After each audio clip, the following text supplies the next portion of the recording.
Le coaching, c'est un métier qui consiste à accompagner donc un individu ou un ensemble d'individus, ça peut être un groupe ou une équipe, à quitter une situation insatisfaisante à une situation satisfaisante. Et donc, le professionnel qui assure ce rôle d'accompagnateur, on l'appelle coach. Et celui-là est donc bien formé dans une école en la matière et sait comment jouer son rôle de coach. Qu'est-ce que le coaching n'est pas? Alors, ça c'est une question pertinente parce que aujourd'hui, le coaching c'est un peu comme une poubelle dans laquelle tout le monde veut jeter ce qu'il pense. Le coaching, ce n'est pas de la psychothérapie. Vous voyez, parce que beaucoup de personnes pensent que quand on parle de coaching, je vais voir un coach pour être guéri. Je suis malade, je vais voir. Non, le coach n'est pas un médecin. Ce n'est pas de la psychothérapie. Le coaching, ce n'est pas du conseil. Je vais voir un coach pour qu'il me donne des conseils pour que je puisse réussir ma vie. Non. Le coach ne donne pas de conseils. Ce n'est pas l'entendement que nous avons, ce n'est pas cette appréhension que nous avons. Nous croyons que le coach, il est là pour pouvoir nous donner des conseils, des orientations. Ah oui, très souvent, c'est ce que nous croyons. En fait, la finalité du coaching, c'est d'amener les gens à l'autonomie. Vous voyez.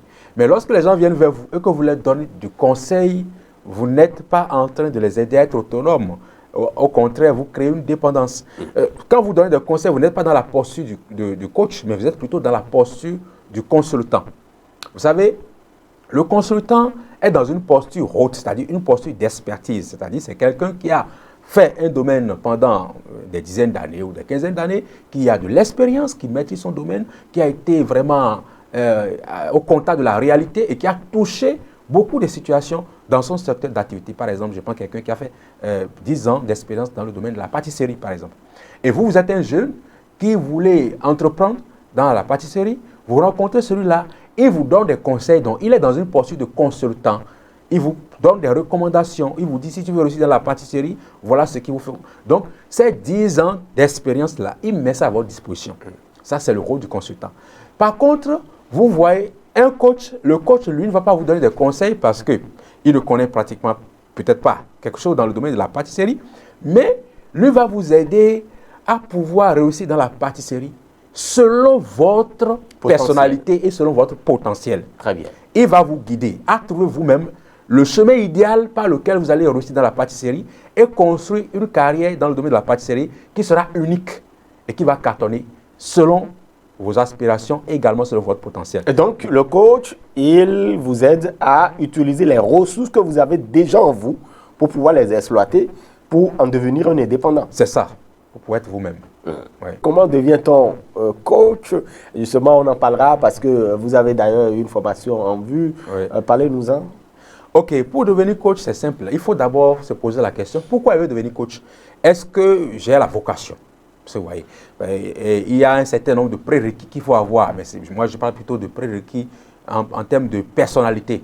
Est-ce que vous êtes quelqu'un, est-ce que vous aimez écouter les autres? Est-ce que vous aimez les hommes? Est-ce que vous aimez voir les autres évoluer? Est-ce que vous êtes quelqu'un qui arrive quand même dans votre vie à avoir des temps de silence où vous réfléchissez sur vous-même, où vous prenez des pauses pour réfléchir, pour analyser des situations? Est-ce que vous êtes quelqu'un qui a le contact facile, créer facilement la relation avec les autres personnes? Donc ça, c'est des prérequis qu'il faut avoir. Une fois que vous avez ces prérequis maintenant, il faut chercher une bonne formation. Une bonne formation, c'est-à-dire, il faut se rapprocher d'un organisme qui a accrédité à former des coachs. Vous voyez.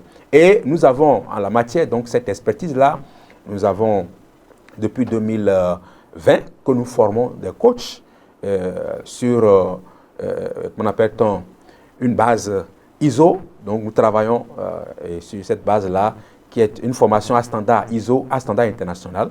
C'est une formation qui est organisée en plusieurs séminaires. Donc 4 séminaires, je vais dire, présentiels. Le premier séminaire, c'est un séminaire d'initiation au cours duquel on vous apprend les basiques en termes de coaching. Et durant ce séminaire aussi, on vous apprend à coacher déjà. Donc il y a des simulations, des séances de simulation. Et on vous montre comment coacher. Et il y a un coach formateur qui est là. Et lorsque vous êtes en coaching, en train de faire la séance, lorsqu'il y a des erreurs que vous commettez, il vous recadre, il vous aide jusqu'à ce que vous maîtrisez. Donc ce premier séminaire dure environ 5 jours. Et dans ce premier séminaire, vous avez également un thème de mémoire qu'on vous donne et qui vous renvoie à travailler sur vous-même. C'est un thème qui est collé à votre personnalité parce que le meilleur outil du coach, c'est lui-même. Après ce séminaire, il y a le deuxième séminaire qui est le séminaire de base au cours duquel on vous donne également d'autres notions sur le coaching, mais c'est le niveau un peu plus avancé. Le troisième séminaire qui est le séminaire de spécialisation où vous allez choisir maintenant la spécialité dans laquelle vous voulez coacher parce que chez nous, on ne peut pas être coach de tout. J'ai rencontré, ou bien j'ai entendu dire par le passé, un passé lointain, des gens qui sont coachs de tout et qui écrivent même sur le carte de visite, coach de tout. Quand vous êtes coach de tout, vous n'êtes coach de rien.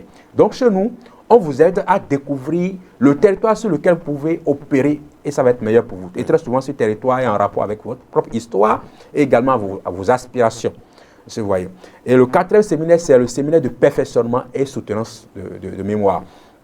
Durant ce séminaire, on vous donne les éléments dont vous avez besoin pour pouvoir vraiment être un coach en griffe assis, bien bâti, solide.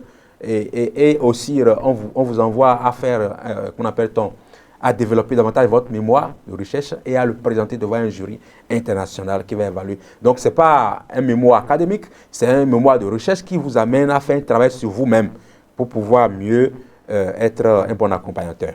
Très bien. Et donc, cette formation, ça a une certification ISO? Oui, c'est une certification ISO qui respecte les normes ISO. C'est-à-dire que quand on fait cette formation, vous présentez votre certificat dans n'importe quel pays, c'est crédible parce que ça assure la norme ISO. Vous voyez, cette norme qui dit on ne peut pas faire une certification ou en bloc peut-être en un mois, en une semaine ou en un an, sans pour autant donner de l'espace entre les formations. C'est-à-dire une première partie où on envoie les gens se faire former, et on les renvoie sur le terrain, pratiquer ce qu'ils ont appris, ils reviennent maintenant. Une fois qu'ils ont appris, on fait un partage d'expérience. Ensuite, on les renvoie encore sur le terrain après avoir donné encore quelques rudiments de formation. Cette façon de faire, c'est une façon qui est promue donc, à l'international et qui facilite donc, les questions de formation en coaching.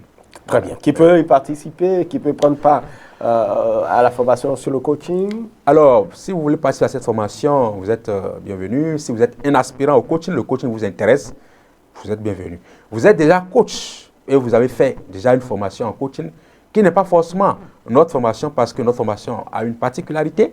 Vous êtes aussi le bienvenu. Vous êtes un consultant ou un formateur, un mentor ou un entrepreneur, vous êtes le bienvenu. Vous êtes un dirigeant d'entreprise, vous êtes le bienvenu. Vous êtes un leader d'opinion, un leader politique ou un leader d'un groupe religieux, vous êtes le bienvenu. Parce qu'en réalité, tous ceux qui travaillent avec les ressources humaines et qui sont à des positions de leadership ont besoin de se faire former au coaching. Parce que le leadership a changé. Le leadership, historiquement parlant, c'était un leadership d'autorité où nous avons quelqu'un qui est là, c'est lui qui est le boss et tout le monde tourne autour de lui.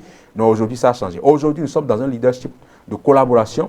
Comment le leader qui était en haut descend pour aller vers les autres et les aider à grandir, à pouvoir avancer. En fait, on est dans une démarche de comment faire pour former des leaders. Le titre du livre. Il va falloir former beaucoup de leaders, oui. Beaucoup de directeurs. Oui. D'où le titre de mon ami, le prêtre québécois Jean-Philippe Auger, qui a écrit « Comment Jésus a coaché 12 personnes ordinaires pour les transformer en des leaders extraordinaires ». Et donc, en tant que leader, vous avez besoin des outils de coaching pour mieux aider vos collaborateurs à grandir et pour pouvoir être libre vous-même par la suite. Très bien. Et voilà, donc, pour être coach, on ne s'auto-programme pas coach. Comme nous le voyons sur les réseaux sociaux, on donne quelques conseils en vie matrimoniale. On donne quelques conseils pour le volet professionnel et puis on s'autoproclame coach, il faut se faire former. En tout cas, vous mettez à disposition donc, cette formation. Peut-être que des personnes qui ont envie d'avoir des informations avec vous, c'est cette parenthèse que nous fermons, oui? Oui. Donc, si les gens qui sont intéressés, vous pouvez me contacter par le numéro WhatsApp, le 66, bon, plus 229, puis on est au Bénin, il peut y avoir d'autres personnes intéressées ailleurs, plus 229, 66, 24, 45, 18, plus 229, 66, 24, 45, 18, et vous aurez tout le programme de formation et comment ça va se passer.